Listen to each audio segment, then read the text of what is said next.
Amigos, bienvenidos a Radio Uruguay, bienvenidos a La Máquina de Pensar. ¿Cómo están? Espero que anden bien. Llegamos al viernes aquí en la semana, en La Máquina de Pensar, y hoy vamos a tener un programa especial. Vamos a estar hablando sobre uno de los escritores cuyo centenario se cumple este año. Me estoy refiriendo, claro, a Julio César da Rosa, y vamos a darle la bienvenida al compañero aquí de la radio, pero al biógrafo de Luis C. da Rosa, Luis Marcelo Pérez. ¿Cómo andas, Luis? Un gusto. Luis, te dije. Sí. Un gusto de estar compartiendo esta noche contigo, esta tardecita. Esta tardecita, ya estamos llegando al verano, entonces ya no es tanto noche, ¿no? No hay tanta noche. Ese lejos tan cerca. Es una voluminosa biografía que acaba de publicar Luis Marcelo Pérez. Estoy hablando de 500 páginas, ¿no? 530 y pico de páginas. Sí, son casi 550 en total, pero sí, en un libro que comprende todo un vasto archivo de lo que ha sido la actividad propia de escritor y de hombre de nuestra activa Uruguay, Julio da Rosa, que vale la pena mencionar. La editorial, la G Ediciones, está cumpliendo 25 años este año. Entonces la festejaste con esta biografía que realmente, voy a decir lo primero, ¿no? Julio César da Rosa, yo no lo conocía demasiado y, bueno, me he quedado asombrado de lo que decías vos. Son estas vidas de uruguayos de medio siglo, del siglo XX. Nació en 1920, pero me refiero a medio siglo porque tuvo una destacada actuación en varios campos, no solo en la escritura. Y inicia justamente siendo muy joven, inicia con 17, 16 años en el gremio estudiantil, ya escribiéndole cartas a Valdomir. Entonces ya él demostraba esa actitud de emprendimiento, de ir forjándose a sí mismo también, de una familia, y si me permitís el paréntesis, de un padre que hizo hasta segundo año de escuela rural, que llevó a sus hijos desde el profundo 33 a la capital 33ina, para luego, haciendo todo un esfuerzo familiar, venir a la capital montevideana para que sus hijos fueran formados. Sí, un hombre que leía hasta cuando tomaba mate. Sí. No, estamos hablando... Esta biografía, una de las cosas más interesantes que tiene, es muy interesante, ¿no? Es que prácticamente un 40% de la biografía, y a mí me parece un gran acierto, bueno, yo lo puse en la gacetilla de La Máquina de Pensar, un gran acierto tuyo, no quedarnos solo con la biografía, no solo con lo que hizo este hombre. Borges decía que una biografía es mucho más que un inventario de domicilios, decía Borges. Está ¿no? bueno. O sea que la persona no está ahí, ¿no? La persona está en su hacer, y en este caso, en un escritor, está en su escribir. Y entonces, acá hay un apéndice que es un 40% de este libro, donde está el propio Julio C. da Rosa hablando de muchísimos temas. Me parecía importante, a la hora de definir la estructura del libro, no escatimar en nada en cuanto a toda la documentación existente. Desde la fotográfica, que tuve una selección... Hay que decir, sí, la selección fotográfica también tiene al final un panorama. Mirá que de tuve toda la vida, 250 fotos. Y vos sabés que me contó Alfredo Brunello, esto es un paréntesis, es un chusmerío de radio, pero Alfredo Brunello, que es el encargado de diseño gráfico de las radios del Sodre, me dijo que estabas complicadísimo con elegir fotos. Y le comenté que es uno de los artes más difíciles, elegir fotos que sean las justas, que no sean de más, porque digo, si pones demasiadas, pierde efecto, pierde fuerza. Y lo que me decía él, dice, pero acá tenía muchísimas. Exacto, y lo que Alfredo Brunello me transmitió, que lo tomé como experiencia y ya es un sello de aquí para adelante, las fotos que incluyas en el libro te tienen que pegar en la frente. Y así fue. Habían algunas fotos que sí o sí había que ponerlas, que eran las fotos de sus ancestros. Recordemos que Julio da Rosa es, la bisabuela de él, la hermana de su bisabuelo es la madre de los Sarabia. Es decir, que esta señora tuvo hijos, entre sus hijos Aparicio Sarabia, que ellos son Aparicio Sarabia da Rosa. ¿no? Entonces habían fotos de 1800 y tanto que habían que elegir, seleccionar, ver que sí, que no, y después, por supuesto, las fotos más familiares.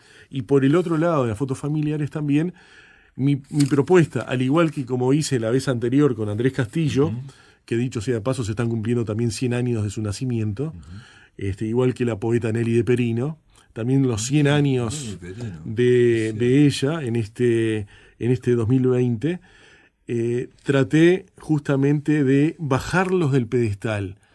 Hay una foto que está él y su nieto, que está medio cuerpo tapado por la sábana, y está mostrándose el cariño, el amor y esa mirada tierna, bonachona de gran hombre, de cuerpo grande, ¿no? Sí, lo vi acá. De cuerpo grande, de manos rudas. Entonces, este libro comprende, como tú decías y venimos charlando, una selección de fotos, una selección de ensayos, una selección de artículos periodísticos, también hay una selección de crítica de su obra. Comprende una base fundamental que para mí me parecía esencial poner un proyecto de ley que habla y versa sobre la posibilidad del cultivo y explotación de los yerbales del departamento de 33. Un proyecto de ley de 1900, está cumpliendo 60 años. ¿No? Y hoy día, en el país que consume más yerba, no se tiene una producción de yerba.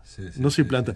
Hay algunos ejemplos, sí, en los departamentos de Rocha, de Maldonado, y creo que también que Tacuarembó o La Valleja, que hay algunos pequeños productores que... Sí, pero no hay una gran producción. No es gran producción, exacto. No, acá se importa la yerba. Digamos, exacto, en su totalidad. Grandes consumidores de mate, pero la importamos. Sí. Entonces el libro contiene a nivel del anexo todo ese bagaje formativo, informativo, tiene discursos, tiene ensayos, muy interesantes, como para que a su vez no me alcanzaba solamente el hecho de poner nació, hizo, falleció, sino que además ilustrar al lector, claro, y sobre todo pensando en las generaciones futuras y sobre todo pensando en los investigadores.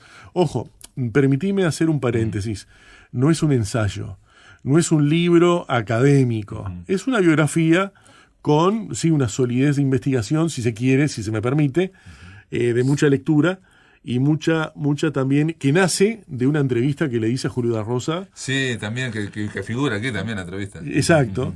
Es un poco la madre, es un poco el esqueleto del libro, la entrevista que le hice a Julio a finales de los años 90. Que vos decís que incluso la última vez que lo viste fue en el Jardín Botánico. Exactamente, sí. Que si querés cuento, no tengo problema. Sí, cuenta. Claro, es una anécdota porque sufrimos, los hombres sufrimos. Y estaba en esas etapas por cuestiones emotivas, emocionales, sensibles. Me había dejado una pareja y yo vivía en las cercanías del Jardín Botánico y decidí ir a caminar al Jardín Botánico para desprenderme de esas angustias. Y en la entrada del Jardín Botánico me encuentro a Esther Sarabia, su mujer, acomodando en el asiento de acompañante a Julio Seda Rosa. Y le digo, lo primero que me surgió, digo, Julio, ¿qué haces acá? Porque mi figura de Julio era casi siempre en el centro, cordón y Positos. Claro. Ese era nuestro radio de encuentro y de actividades. Entonces me termina diciendo, me vine a despedir del terruño, ¿no? A la semana fallece. Y mirá la preocupación de ese hombre que tenía interés no solamente por el acervo literario, investigación y contacto y reflexión, sino, me dice, tendrías que hacer algo, porque los pastos están muy crecidos. Habla con la intendencia a ver si puedo arreglar esto. Bueno, porque esa frase que te dijo al final, ¿no? Que se venía a despedir del terruño, leyendo tu libro queda clarísimo que Julio Seda Rosa tenía un gran vínculo con la tierra, ¿no? Hay una conferencia que está espectacular, muy buena, sobre el vínculo que hay en Uruguay, que había en Uruguay, entre los uruguayos y la tierra, ¿no? Dice prácticamente que somos unos desterrados, que nos vamos huyendo del campo a los pueblos, del pueblo a la ciudad, y de la ciudad finalmente a Montevideo. Y si hubiera otro París, dice, Montevideo estaría vacío, ¿no? Y es fundamental eso para él y para su obra misma, ¿no? Sí, sí, aunque también hay que separarlo, como en todos los casos, y vos eso lo sabes muy bien, como periodista cultural y como escritor, hay que separar al hombre del creador.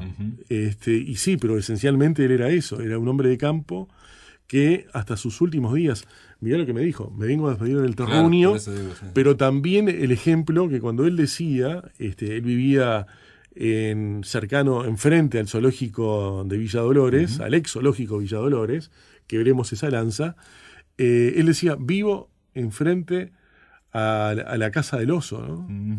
Entonces, ese sentimiento de propiedad del campo, no importa, en Uruguay no hay osos, no, pero sí esa referencia animal. Me refiero a, otro ejemplo que es un compañero también de Julio César Rosa, que es José María Baldía, ¿no? El maestro Baldía es otro escritor con el cual uno puede conversar, está vivo por suerte, tiene 95 años, pero que tiene ese vínculo con la tierra, que ese vínculo con el universo, ¿no? De la tierra, ¿no? A diferencia de Benedetti, mira vos, Taco Aremboense, Paso de los Toros, pero que es más montevideano, ¿no? Sí, ¿no? Que otra cosa. Yo cuento que le hice de chofer varias veces en España, y en Mallorca los llevé a comer un asado y bueno, y les mostré el campo mallorquín, ¿no? Que es muy distinto, ¿no?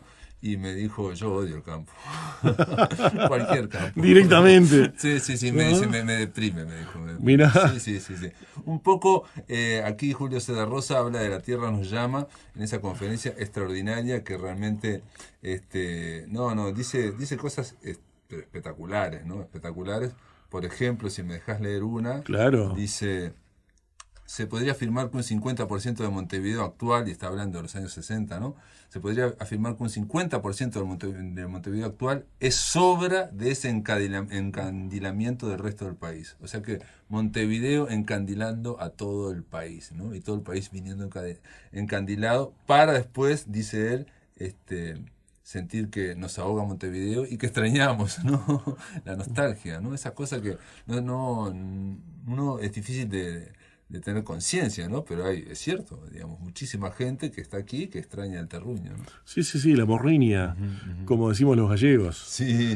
Después tiene otras cosas muy sorprendentes, Julio César Rosa, por ejemplo, hay un lindísimo testimonio en torno a Morosoli, y básicamente dice que cuenta lo que es la forja del escritor, ¿no? Entonces él quiso escribir y fue un desastre, un fracaso, ¿no? No estuvo muy bien. En un momento a los 17 años le muestra a su padre un cuento, ¿no? Diciéndole que era de Javier de Viana, que no era de él, ¿no? Sí.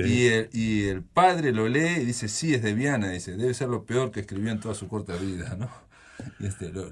Digamos, y él dejó incluso de escribir porque pensaba que no servía para eso, ¿no? Sí, pero al mismo tiempo deja durante unas semanas un periodo de escribir y después retoma reforzado. Claro, él necesitaba el comentario paterno diciendo, bueno, vas por buen camino. Claro. Él quería ese tipo de apoyo. Sí, ahora, fundamental. Él como creador literario empieza a escribir poesía, que por supuesto que le sirvió para un fin propio. Narrativo. No, le sirvió para un fin propio de acercarse a las chicas. Y él vio que no tenía valor literario lo que hacía y lo dejó. Lo mismo que con los primeros cuentos que escribió.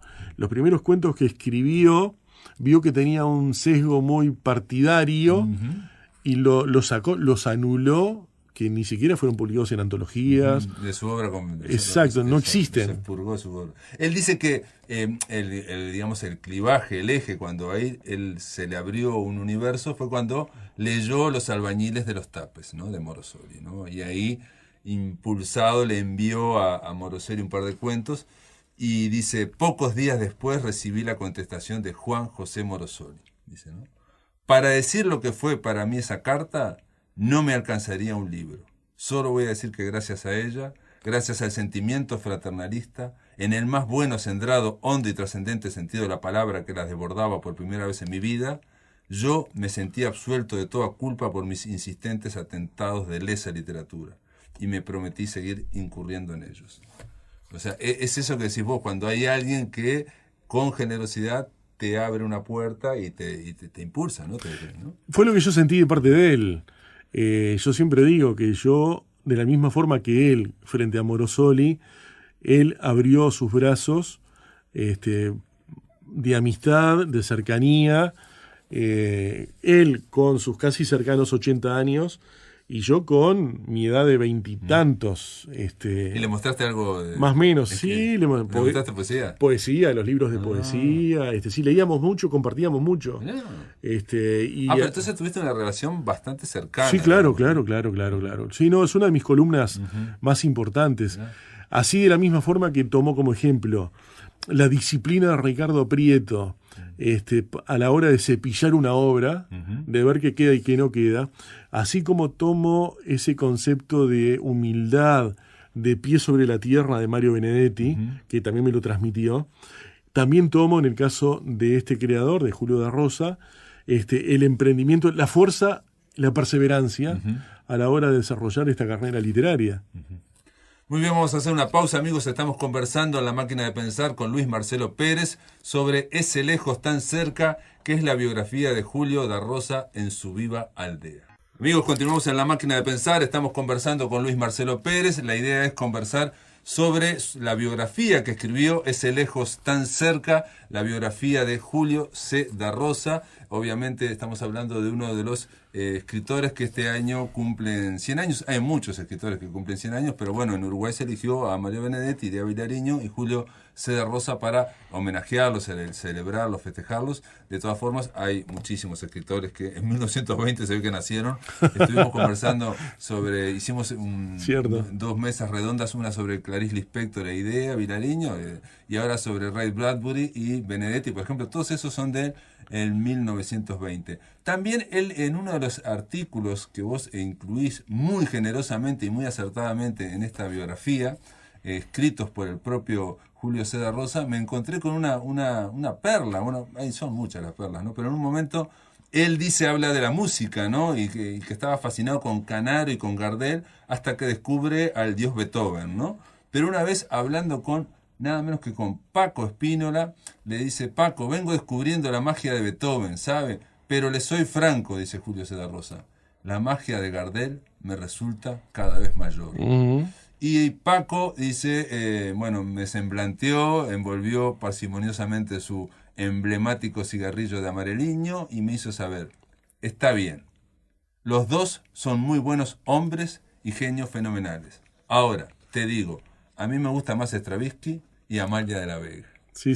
Amalia de la Vega, sorprendentemente. Paco Spínola prefería a Amalia de la Vega a Carlos Gardel, casi nada. Con Paco Spínola tenían una muy buena amistad y no solo literaria. Con Paco Spínola además eran vecinos, vivían a la vuelta, uno en la calle Yaro y Maldonado y el otro por allí en las cercanías. Pero además, un dato histórico importante, porque también el libro cuenta con un capítulo que habla sobre el tema, los dos eran integrantes de la masonería. Sí, eso te iba a decir. Hay una conferencia muy interesante de Julio C. da Rosa, hablando frente a la masonería, hablando en un acto de la masonería, y bueno, también me encontré con otras perlas sorprendentes para mí, ¿no? Me llamaron mucho la atención, donde él va haciendo un repaso de todos los de toda la ética, todos los valores morales que encontró la masonería y que para él fueron fundamentales para desarrollarse, ¿no? Recordemos una cosa que me parece que es importante mencionar. Muy joven, ¿no? O sea, 24 años. 23 años. 23 años. Esa carta que está puesta allí en el capítulo, que está por entera, que me pareció también una joya el descubrirla, con 23 años. A ver, hay algo que se acostumbra. Mi experiencia en la masonería estamos hablando, ¿no? No. Esa es la charla. Es en el capítulo sobre la hermandad. Hay una carta donde es la carta de solicitud de ingreso a este grupo social, una cosa así le llama, ¿no? Donde eso lo está escribiendo un joven de 23 años, que es riquísima su literatura, su escritura. Sí. Ahora, era alguien que había leído mucho ya en ese momento. Sin duda. Y no solamente a literatura campera, que aclaremos, ¿no? Dostoyevsky, estamos hablando de los grandes. Sí. Pero me parece relevante también mencionar dentro de ese mismo espíritu. Él termina siendo grado 33, el grado máximo de la masonería, no sabía, vicegran venerable de la Gran Logia de la Masonería Uruguaya, y había iniciado 2 logias aquí en Uruguay. Es decir, que fue una vida de 60 años casi de trabajo masónico, Sostenido. Sí. Bueno, hay que decir también que fue diputado con Michelini y bueno, y que fue director de radios. Y bueno, es impresionante. Director, empezó como secretario y terminó siendo presidente del José Pedro Varela. Terminó siendo presidente también de la Academia de Letras del Uruguay. Y recuerdo que en aquella época, mirá vos ese hombre de tanta militancia y de paso tan firme. Logró por primera vez en la historia de la Academia Nacional de Letras Uruguaya que tenga un presupuesto propio. Mirá. Sí. Bueno, estamos hablando de esas figuras que no se conocen tanto. Yo no lo conocía tanto a Julio da Rosa, pero me hizo acordar a Zabala Muniz también, ¿no? Son esa gente que tiene un despliegue impresionante de acción a favor de la cultura en todas las partes. Pero te digo lo que más me sorprendió de el discurso que se llama Mi experiencia en la masonería. Sí. Dice en un momento, en literatura me paso las horas espigando en huertos de insignes hermanos masones y de otros muchos que bien merecerían serlo. Dice, no me resisto a ofrecer aquí una fugaz muestra de los primeros, o sea, de los que son masones, hermanos masones, ¿no? Y ahí menciona a unos versos del hermano masón José Martí, del hermano masón Antonio Machado, ¿no? Sorprendente, del hermano masón Rubén Darío, de José Ortega Gasset, de José Hernández, el hermano masón José Hernández, ¿no? O de el hermano masón Amado Nervo, casi nada, ¿no? Bueno, y después menciona al hermano masón Goethe. Se lo deja para el final, ¿no? Se lo deja para el final. Impresionante, digo, yo no conozco demasiado de la masonería, más allá de lo vulgarmente que se conoce, y no sabía, para mí fue un sorprendente dato. ¿Hallazgo? Sí, un hallazgo. Sobre todo los nombres de José Martí y Antonio Machado, ¿no? Me sorprendieron muchísimo, ¿no? En la propia literatura de Julio César Rosa uno va encontrando sutilmente el mensaje masónico. Sí. ¿Pero cuál sería el mensaje masónico? Bueno, de confraternización. De fraternidad universal. Exacto. Vos vas dando lectura a ese comportamiento. Mirá. Pero en el caso de él, por ejemplo, él dice que su experiencia masónica lo llevó por ejemplo, a poner la palabra Dios con mayúscula, porque él venía del vallismo. Claro, exacto. Claro, porque la masonería como tal, como fenómeno histórico de muchos siglos, lo que importa acá, lo que no se acepta en la masonería es esa actitud como en los cuadros de fútbol, ¿viste? Que vos, sí, de barra brava, de intolerancia. Exacto, sí. La idea de buscar una armonía, pero también tiene un mensaje espiritualista. Sin duda. Entonces, pero también ahí confluyen todas las distintas religiones. Sí, él menciona a Mahoma, a Jesús, a Buda, obviamente, ¿no? Exacto. Sí. Es, digamos, la idea de no embanderarse o con camisetas en ese sentido, ¿no? Es claramente.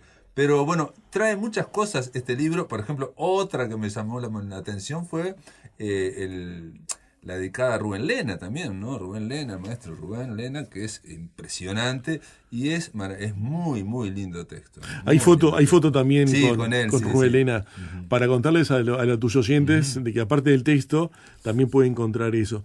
Él dice en ese texto, y me parece también importante resaltar, hoy hablamos en primera instancia de su vínculo a Rosa Sarabia. Él cuenta en esos textos que vos leíste por allí sobre la masonería, y él dice, me tuve que desprender de mi tatarabuelo, de todo lo que infundía esa herencia de violencia, del sesgo con los labios hacia abajo, de mirar hacia el piso. Él una y otra vez en varios textos se autodenomina pitecántropo, ¿no? O sea, porque él tenía esa cuestión muy cerril también, ¿no? De un tipo fuerte, bueno, lo hemos visto, ¿no? En las fotos y sobre todo de los bisabuelos. Estamos hablando de gente de tierra adentro, ya de 33. Otra beta muy importante en él, no menor, te pregunto, no sé si estás de acuerdo, es su beta treintesina, digamos, ¿no? O sea, el tema de la pasión por el terruño, por el lugar, ¿no? El del desarrollar. Por ejemplo, otro detalle, dato mínimo, pero yo creo que son importantes. Está en la FEU, está teniendo altos cargos en la FEU y logra vincular a la Asociación de Estudiantes de Liceo de 33, a la FEU, ¿no? Meterla en la federación, ¿no? Sí. Estamos hablando de alguien que está vinculando y siempre con, sobre todo el texto de Rubén Lena, muy metido con 33, ¿no? Totalmente. En cada uno de los encuentros y en los momentos que tuvimos en diálogo telefónico presencial, siempre algo salía. ¿Sabés que me encontré con Antonio o Francisco? Claro. Y te lo pintaba. Habían muchos que yo, de esos personajes que me nombraba, yo ya los conocía. No solo, bueno, o por separado. Por un lado teníamos a los que formaban parte de las historias que después él ficcionó en sus libros, sino personajes que, bueno, hasta el día de hoy, la semana pasada estuve en 33, el jueves pasado. Estuve en 33 presentando el libro y por allí apareció Francisco, apareció Antonio y aparecieron varios de estos amigos comunes a visitarnos y a estar diciendo presente en el homenaje que se le hizo fantástico gracias a la Dirección de Cultura de 33 en el departamento. También otro detalle desde el punto de vista político, porque estamos hablando de un vallista de pura cepa, pero estamos hablando de un vallista, claro, de los años 50 también, del medio siglo. Porque les explico a los amigos de La Máquina de Pensar. Tiene un texto, este apéndice, que se llama vallismo, ¿no? Entonces va a hablar, y una de las cosas que más me sorprendió es que comienza diciendo: creo en el socialismo de Estado que el vallismo propone. Empieza así, diciendo: 1, en la estatización de las riquezas y servicios fundamentales de la colectividad. 2, en la seguridad de una absoluta igualdad de los individuos desde antes de nacer para llegar hasta donde puedan llegar por sus méritos y talentos. Viste que siempre es impresionante. Viste cómo va puntuando, ¿no? Sí. En todos los textos. En todos los textos, sí. Va dando como factores, sí. Y va desarrollando y bueno, una y otra vez está conversando en torno a muchos temas, pero da la sensación que siempre está en torno a lo humano, ¿no? Él era eso. Bonachón, cercano, amigo, y te lo dice todo el mundo. Eso es en un consenso generalizado. No le pude quitar una palabra con los muchos que hablé, algo negativo de la figura, en la persona de Julio da Rosa. Todos eran al unísono, era un buen tipo, era un tipo que en su casa, todo aquel 33ino que llegaba a Montevideo terminaba en su casa durmiendo. Es más, y se preocupaba él, más allá de su actividad político-partidaria, él se preocupaba, porque aparte él mismo lo declara, él era más cuentista y creador que político, de conseguirle trabajo. Y de hacer una... Es otro Uruguay también, sí. Era otro Uruguay, exacto, ¿no? Sí. Pero de seguirle el paso a ese paisano en su trabajo, para aconsejarlo, para transmitirles ideas y demás. No sé, por eso te digo, es una figura muy destacable y que debe, y yo decía los otros días en el Ministerio de Educación y Cultura, aquí en Montevideo, en la Dirección de Cultura, decía que aprovechando que ahora tanto los medios de comunicación y el interés propio de la Dirección de Cultura y de los ministerios y también de las intendencias, de la Intendencia 33, de traerlo, de acercarlo, de hacerlo retornar, que nos preocupemos más todos para que, aprendamos un poco más de la mirada, de la visión de este hombre. Y yo te pregunto como biógrafo, Luis Marcelo Pérez, ¿qué recomendarías a la audiencia para empezar, para entrar en Julio da Rosa? Son capítulos distintos. No, digo de la obra. Si tendrían que buscar, porque la obra ahora se acaba de... No, Rato de Padre, por ejemplo. Rato de Padre. Ratos de Padre podría ser. Sí. Bueno, vos ibas a hablar de Mundo Chico. Mundo Chico se acaba de publicar. Mundo Chico, pero tiene 500 páginas, en un formato de un libro de cuerpo grande. No sé si puede ser algo llamativo para empezar. Ratos de Padre es un libro chiquito que tuvo muchas ediciones, ¿no? Tuvo como 6 o 7 ediciones, estuve viendo. Estuve conversando con unos amigos que me mostraron, mirá, este es el Rato de Padre que yo tengo. Miralo. Que es simplemente él escribiéndole al hijo, básicamente. Exacto, ¿no? sí. O sea, contando cosas. Sí, exacto. Pero, por ejemplo, mirá este ejemplo. Generación del 45. Ojo, Generación del 45 que el propio decía que no pertenecía. Sí. En 1995 él se acerca a un homenaje que se le estaba haciendo en el departamento de Florida y él lo va con la intención de hablar, y lo dijo, lo expresó: Yo no soy parte de la generación de 45. Pero, digamos, ese homenaje ¿a quién era en Florida? A la generación de 45. A la generación de 45. A la generación de 45 general, exacto. ¿Buscando qué? Dice acá Julio da Rosa. Buscando todo. Está hablando de la gente que viene del interior para Montevideo, dice. Acostumbrado a creer los del campo que en el pueblo está todo. Los del pueblo en la ciudad. Los de la ciudad, todo está en Montevideo. Todo lo que echan de menos, pero nadie pensó. Él habla acá una y otra vez sobre, fíjate vos, sobre el desarrollo tecnológico, que es todo para nuestra comodidad, para nuestro confort, para hacernos olvidar que tenemos 4 estaciones y que son complicadas, en fin, pero que es la vida, hace toda una alegoría sobre la tierra, que en estos momentos yo creo que la gente está más sensible a eso, ¿no? El tema de buscar las cosas más orgánicas, de buscar las cosas más directamente, digamos, sacadas de la tierra. Esa conferencia es espectacular. Sí, está muy bien, está muy bien. En Brecha la destacaron como un gran rescate tuyo esa conferencia, digamos, porque son datos que no se conocen. Digamos. ¿Sabés qué? Y aparte, perdón, sí. Y permiten, es lo que decía la gente en Brecha, en darnos cuenta que es un escritor, pero que tiene un programa integral, digamos, no tiene una visión integral de la literatura, ¿no?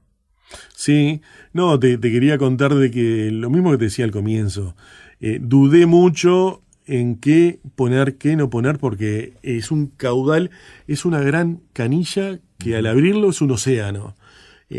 Por suerte, tanto el hijo, ahora... Eso te iba a decir, contaste con el apoyo del hijo. Del hijo, y ese material, sí, sería imposible.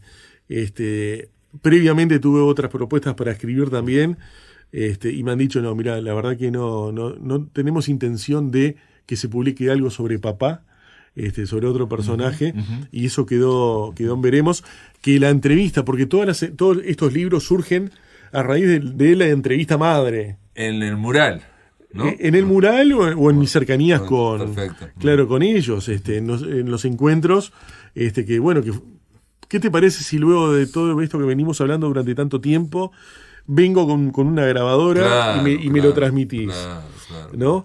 Julio da Rosa, como te decía, un hombre completo, un hombre por entero, dedicado a la sensibilidad, transmitiendo de aquello que él venía, de una familia con un...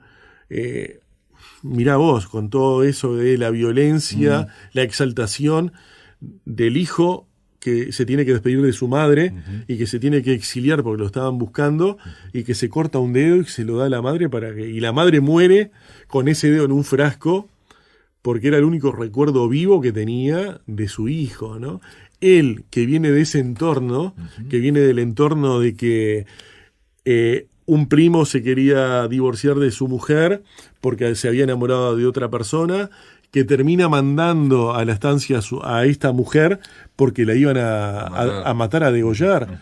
Bueno, ese hombre en ese entorno de violencia y muy fuerte, ese mismo hombre nos entrega esta obra sensible y de tanta cercanía, tan humana. Sí. Habla de los seres vivientes, que somos seres vivientes de la tierra, dice, y que a veces tenemos terrafobia, ¿no? Pero que siempre volvemos a la tierra, y yo creo que se adelantó, digamos, a la sensibilidad actual, ¿no? Digamos, donde se vuelve a prestigiar o a reconocer la necesidad de estar más vinculados con la tierra, ¿no? Con lo orgánico, con todo, ¿no? Era un hombre de pensamiento, y acá un paréntesis vinculado directamente a lo que él defendía. Varias veces menciona a Bas Ferreira, ¿no? Como una lumbre para él. Sí, ¿no? Sí, Bas Ferreira. Quería mencionar justamente esa filosofía de él, que se apropia de aquello del comentario que hay cuando dicen las voces de que las memorias, de que cuando Domingo Arenas se le acerca a José Valle Ordóñez y le dice, Pepe, ya es tarde, vámonos. Y Pepe lo mira y le dice, silencio, estoy pensando para 40 años. ¿No? Era un hombre de eso, justamente. Sí. Menciona otra cosa que me llamó la atención, hablando de Valle Ordóñez, habla del espiritualismo en Valle Ordóñez. Eso también me llamó la atención. Luis Marcelo Pérez, ese lejos tan cerca, la vida de Julio C. da Rosa. Julio C. da Rosa en su viva aldea. Esto está editado por AG Ediciones. Luis Marcelo Pérez, todos lo conocen. Conduce el programa El Mural en los domingos desde hace muchísimos años. Y gracias y felicitaciones. Gracias a vos y, bueno, por supuesto, gracias por todo este aporte. Es un libro que ya está en todas las librerías, así que, bueno, pueden tomar cercanía con él y conocer y descubrir y festejar a este autor tan nuestro. Es un libro para tener en la biblioteca. Gracias por estar en la máquina. Amigos, esto quiere decir que del otro lado de la línea, Escrituras al Acecho, Andrea Arismendi. ¿Cómo andás? ¿Andás bien? Muy bien, Pablo. ¿Cómo están todos por ahí? Y bueno, andamos ahí complicados, porque bueno. hay muy movida toda la radio, pero bueno. Andrea, la idea, me adelantamos en la Gacetilla, es hablar de una escritora mexicana. Zacatecana, una escritora que nació en el estado de Zacatecas el 21 de febrero de 1929 y murió en Ciudad de México no hace tanto, el 18 de abril de 2020. Así que murió este año y bueno... 92 años. 92 años, sí. Y pasamos Halloween, así que bueno, tenemos que hacer alguna referencia a esta escritora que es considerada la maestra del género fantástico, cuya literatura está muy cercana a lo fantástico terrorífico, porque lo fantástico no siempre tiene por qué ser terrorífico, claro. ¿No? Tenemos el caso de Felisberto Hernández acá. Exacto. Es fantástico, pero no es un escritor. O Cortázar. Exacto. Ella, en una entrevista que es bastante reciente, dijo que es muy sensitiva, que era muy sensitiva, y que algo muy pequeño, algo que en apariencia puede ser irrelevante para cualquiera, en su imaginación despierta a veces recuerdos lejanos que en algún punto los transforma y pasa a formar parte de un mundo puramente imaginativo, que no es deliberado esto de provocar terror, sino que es una fuerza onírica que es fantástica, que es terrible, pero que está naturalmente instalada en su literatura y sobre todo en su mente. Igual, es una mujer una escritora que, bueno, lo mismo que Andrea Arismendi, no le tiene miedo a su imaginación, ¿no? O sea, va hasta el fondo, ¿no? Eso nunca lo vamos a decir. No, digo en el caso porque, puede haber determinados escritores que les parece que esto es demasiado fuerte, demasiado duro, o demasiado terrible, ¿no? Sí. Ella dice, la escuché también en otra entrevista, que estuvo siempre muy ligada, muy cercana a la experiencia de la muerte. Sus 3 hermanos murieron en la infancia, bueno, uno de ellos murió al nacer. Y fueron experiencias muy fuertes, terribles para ella y para su familia. Y además que la casa donde se crió, en su primera infancia, quedaba en una calle por donde pasaban los cortejos fúnebres rumbo al cementerio. Y bueno, pasaba mucha gente muy pobre que muchas veces llevaban a los muertos en brazos, ¿no? Y que eso le afectó muchísimo. Pero lo supo catalizar y transformar en literatura, ¿no? A todas esas experiencias. Y de hecho, bueno, no solo en la narrativa, sino en la poesía, porque ella fue narradora y fue poeta también. Y su poesía está caracterizada por ese universo terrorífico, siniestro. Sí, yo copié un pedacito de un poema que se lo escuché leer siendo, bueno, también no este año, pero el año pasado. Dice: que no muera un día nublado ni frío de invierno y me vaya tiritando de frío y de miedo ante lo desconocido. Ese mundo de sombras sin rostros que camina siempre a mi lado o que me aguarda al doblar la esquina. Ese misterio insondable que no logramos develar y que angustia y perturba la existencia. Quiero irme un día soleado de primavera, reverdecida, llena de brotes y retoños, de pájaros y flores, a buscar mi jardín del Edén, mi paraíso perdido. Es decir, que hay un reconocimiento de ese mundo de sombras, ¿no? Sin rostros, que camina siempre a mi lado, que me aguarda, que está presente de forma permanente, ¿no? Al doblar la esquina, un misterio que no logra develar, que la angustia, que la perturba. También dice en esa misma entrevista que su escritura le ha servido para acompañar la soledad y la tristeza, ¿no? O sea que es algo que está instalado en ella, en su carácter. Bueno, y vamos veo a que el primer libro de poemarios, poesía en el año 50 y el de cuentos en el año 59, Tiempo Destrozado. 59, que ese es el digamos, uno de los libros de donde vamos a sacar algún cuento para comentar, pero Cuentos Reunidos, que es del 2009, lo editó el Fondo de Cultura Económica y contiene 37 cuentos organizados en 4 libros, ¿no? Uno de esos libros estaba inédito hasta ese momento. Pero te digo, los títulos, bueno, ayudan un poco a entender ese universo tan singular, tan siniestro. Tiempo Destrozado, del 59, Música Concreta, del 61. Música Concreta es cuento que le da nombre al libro, pero que es absolutamente fantástico, ¿no? De seres que se transforman en animales, que mutan, es muy raro el cuento. Árboles petrificados es del 77, y Con los ojos abiertos es del 2008. También, ¿no? Esa imagen física del terror, ¿no? Los ojos abiertos que se abren ante la sorpresa, ante lo que está ocurriendo a su alrededor. Y del miedo también, ¿no? Sí, morir con los ojos abiertos también puede ser, ¿no? Ahí está.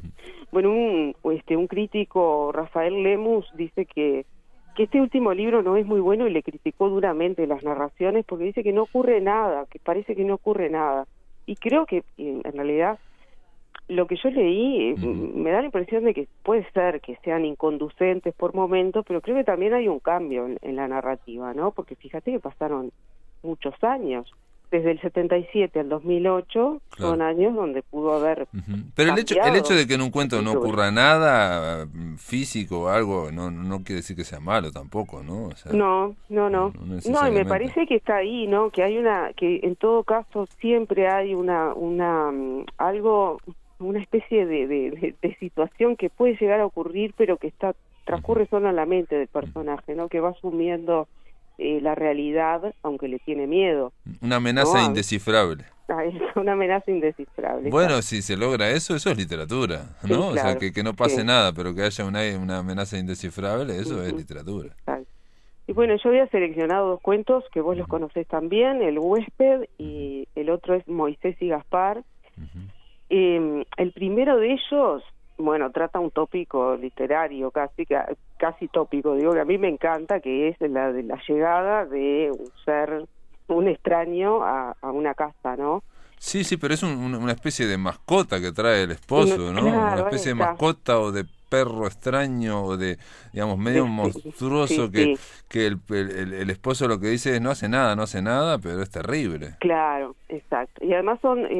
a mí me gustan mucho porque son 2 cuentos donde ambos protagonistas en primera persona narran esa convivencia con lo siniestro, ¿no? Y cómo se va desarrollando esa relación a lo largo del tiempo. Tienen el tono también de la fatalidad, ¿no? Algo va a ocurrir en cualquier momento y va a ser terrible. Claro. En el primer caso, en el del huésped, es una narradora y bueno, esa presencia del huésped se empieza a apropiar de su existencia, ¿no? Empiezan todos de la casa también, ¿no? Claro. A convivir con esa presencia que no se dice nunca qué es, no se puede adivinar qué es. Hay una descripción fragmentaria porque me parece interesante, porque la descripción nos lleva un poco a lo extraño, ¿no? Nos instala ahí en ese mundo de lo extraño. Dice, no pude reprimir un grito de horror cuando lo vi por primera vez. Claro. Era lúgubre, siniestro, con grandes ojos amarillentos casi redondos y sin parpadeo, que parecían penetrar a través de las cosas y de las personas. Mi vida desdichada se convirtió en un infierno. Y ahí tiene, bueno, un poco que ver con esto que del mundo de lo femenino en un pueblo donde la mujer es reprimida por el marido. Ella dice que es un mueble para su marido, que tiene la presencia de un mueble al que nos acostumbramos a ver y que, bueno, no nos causa ninguna impresión, simplemente está ahí. No, y aparte el marido le deja eso y se va de viajes, y entonces ellos tienen que convivir con esa especie de monstruo, no se sabe qué es, y aterrorizadas las dos, ¿no? Claro, tanto ella como la empleada. Exacto, y que está acechando todo el tiempo. Y además estas mujeres, ambas, tanto la narradora como su empleada, que es Guadalupe, tienen hijos pequeños, lo cual vuelve más peligrosa esta presencia, ¿no? Porque están todos en situación de peligro. No se sabe cuándo va a ocurrir lo terrible hasta que en un momento ocurre, ¿no? Que es el momento de clímax del cuento, donde hay un enfrentamiento entre la narradora y ese huésped que atacó a golpes al bebé, al hijo de pocos meses de su empleada. Y entonces ahí es que, bueno, ya ese punto es el punto donde no hay marcha atrás. No pueden volver atrás. Entonces ambas comienzan a planificar la muerte del huésped. Sí, tremendo la crueldad de ellas dos también, digamos, en defensa propia, ¿no? También, claro. Pero lo que es brillante es que no son las protagonistas buenas, sino que ocurren cosas. Claro, que las transforman, ¿no? Que se van transformando, ellas también. Lo Hay que pasa leerlo, es que el huésped, sí. el huésped, y además se enfrentan a algo que es realmente maléfico, ¿no? Sí, es una presencia puede ser demoníaca un lobo, casi, puede ¿no? ser una cosa, un monstruo. Claro. Nos quedan 4 minutos. Bueno, y el otro, Moisés y Gaspar, también son dos presencias indefinibles que llegan como herencia al narrador, eran de su hermano, y él comienza, yo al comienzo pensé que eran perros, la verdad, pero Sí, yo también pensé, estos seres comienzan a arruinarle la vida, rompen las relaciones que tiene este hombre y los vecinos del edificio donde vive el propietario de estos animales o de estos seres, pues no son animales, no se sabe son como si fueran una especie de gatos también que rompen todo también, claro. ¿no? Ellos juegan y rompen todo. Y empiezan a hostigarlo al hombre para que se vaya o tire a esos seres de ahí, ¿no? Porque no dejan dormir a nadie. Entonces lo que hace el narrador para corroborar, para constatar que eso es real, porque él nunca ve ninguna de esas actitudes en estos seres, si bien no los quiere, se siente incómodo con ellos, pero en un momento pide para salir de su trabajo, va hacia su propio apartamento y dice que se encuentra con un ruido insoportable. Y te leo este fragmento pequeñísimo, dice: abrí la puerta, Moisés estaba parado sobre la estufa y desde allí bombardeaba con cacerolas a Gaspar, quien corría para liberarse de los proyectiles, gritando y riéndose como loco. Tan entusiasmados estaban con su juego que no se dieron cuenta de mi presencia. Las sillas estaban tiradas, las almohadas botadas sobre la mesa, en el piso. Cuando me vieron, quedaron paralizados. Bueno, y es una descripción muy breve de esa escena, pero ahí nos damos cuenta de que no son animales. No. No pueden reírse, estar parados uno sobre una estufa riéndose como loco. Además, y los dos ¿no? son, como dijiste vos, una herencia del hermano que le va arruinando la vida, ¿no? Él se tiene que mudar y se va y poco a poco va cambiando toda su vida, arrastrando a Moisés y Gaspar. Sí. Que son Y son cuentos, bueno, creo que en general, no, más allá de estos dos cuentos, siempre hay algo siniestro, o el encuentro con el doble, o la presencia de los espejos, a veces el humor también, pero que funciona como motor de un universo que se va transformando en algo terrible, donde está el temor, no se sabe a qué, algunas veces. De los a veces son personajes apocados, o también un poco kafkianos, ¿no? Los llevan para un lado, para el otro, les cuesta moverse en la realidad. Exacto, pero todos ellos son cuentos que desbordan la realidad, la linealidad de nuestra realidad y de la línea narrativa también, y nos llevan a aquello en términos de Todorov, que es la vacilación, ¿no? No se puede explicar qué es lo que está pasando, y ellos mismos, bueno, no nos dan muchas pistas estos narradores, ¿no? De qué es lo que realmente ocurre, porque tampoco ellos llegan a entender qué es lo que ocurre, o se sugiere que ocurre algo. Y lo interesante es que bueno, que esta escritora apela muchas veces a los terrores más profundos, que es el terror a lo desconocido, a lo que nos va a ocurrir y no a lo fatal que nos va a ocurrir y que no vamos a poder escapar de eso, ¿no? En el caso de Moisés y Gaspar, tanto el hermano Leónidas Krauss como el narrador, que es el señor Krauss, no tiene nombre propio, terminan tan relacionados con estos seres que los terminan matando. Consumen la vida de quienes los poseen, ¿no? Son como presencias demoníacas, animales, no se sabe lo que son, pero conviven en un mundo aparentemente real, normal. Sí, pero a veces parece que llegan fueran símbolos de otras cosas, pero no se sabe exactamente qué, pero son fuerzas que oprimen y sobre todo que condicionan la vida, ¿no? Hasta de los protagonistas, ¿no? En algún caso, como contaste vos, se revelan y en otros casos no se revela. No se sabe. Muy bien. Sí. Bueno, yo recomiendo mucho estos, por lo menos los 3 primeros libros, el último, cada uno sacará sus conclusiones, pero los 3 libros y las 37 narraciones, para mí son fantásticas en otro sentido, ¿no? Son bárbaras. Tiempo destrozado, música concreta de árboles petrificados, ¿no? Estamos hablando de esas 3, de Amparo Dávila, que es esta escritora que murió con 92 años, mexicana, el 18 de abril del 2020, pero que hay que descubrir, ¿no? Uruguay tiene que descubrir esta gran escritora, ¿no? Además que tenemos una tradición de raros acá también. Vamos a empezar a ponernos en contacto con otras literaturas también, con otras escrituras. Muy bien, Andrea Arismendi, gracias por estar en La Máquina de Pensar. Bueno, gracias y un beso grande para todos por ahí. Amigos, se terminó La Máquina de Pensar, se terminó esta semana aquí en Radio Uruguay. El lunes a partir de las 19 horas continuamos aquí por Radio Uruguay. Que lo pasen muy bien.